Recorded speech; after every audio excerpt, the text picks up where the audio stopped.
Jewel Master 1162 with another episode of Dropping Jewels, sponsored by DroppingJewels.com. Today's Jewels is one of my favorite. Today's Jewel is Keep It Real. Now, I'm an older cat, so this jewel goes back, a bit of ways, and we used to have different ways of expressing over the years. I grew up in the 70s. If you go back to my childhood, now you're talking about even the 60s, the 80s, 90s, the O's. This expression has been used in different ways. Keep it real. Now, for somebody my age, the way you usually use it is a more street or slang approach.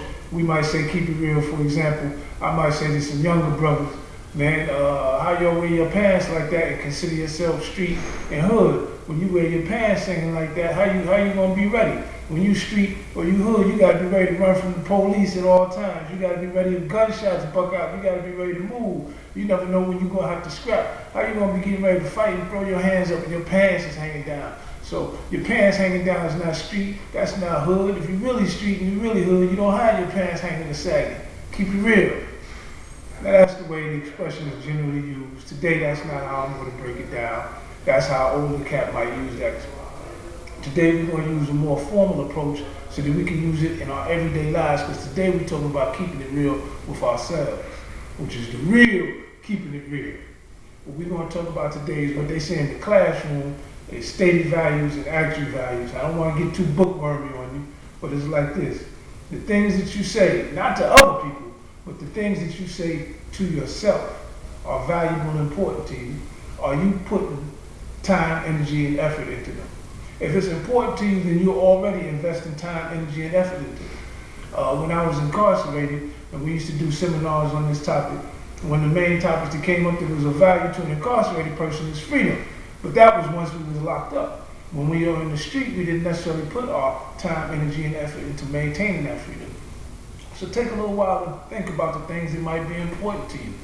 Your health. Keep it real. If your health is important to you, on what scale? Scale of 1 to 10, is your health just a 5? Is it a 7? Is it the most important thing? Is it a 10?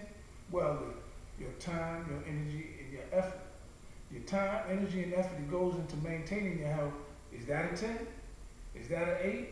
Is that a 4 or a 2? See, these two things should be in line. They don't necessarily have to be at the same level, but if you say your health is important to you and it's a 9, but you take care of your body and you eat and you do your hygiene like it's a 3, then you're not keeping it real.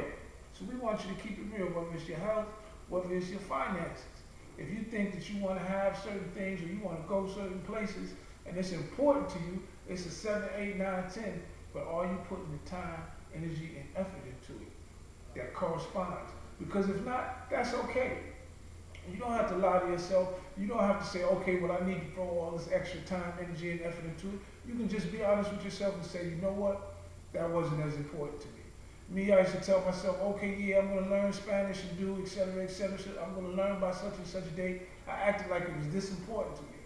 But the time, energy, and effort that I put into it was down here. So what I had to do is keep it real with myself and say, you know what, Oliver? It's not that important to you. If your family, if your freedom are important to you, there are certain things you know you can't do.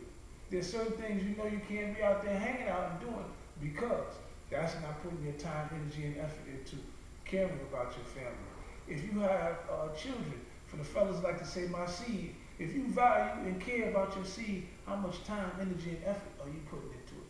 If you value and care for a relationship, how much time, energy, and effort are you putting into it? And are you avoiding the things that would endanger it? If I say my family is very important to me, let's say I say it's my mother or my father or my, whatever it is, and I go about doing things that will hurt them, then I'm not keeping it real. Because I told myself that this person was valuable to me and I love them, then I'm not going to do things that I know are going to hurt them. I'm going to avoid those things, and I'm going to put time, energy, and effort into what I say is important, so that my stated values are my actual values. So that what I do is in line with what I say. That way, I can keep it real. So this is Jewel Master 1162, telling everybody out there, keep it real. Not necessarily with everybody else, but most importantly, keep it real with yourself. What you say is important to you, you spend your time, your energy, and your effort on those things. That way you'll be keeping it real.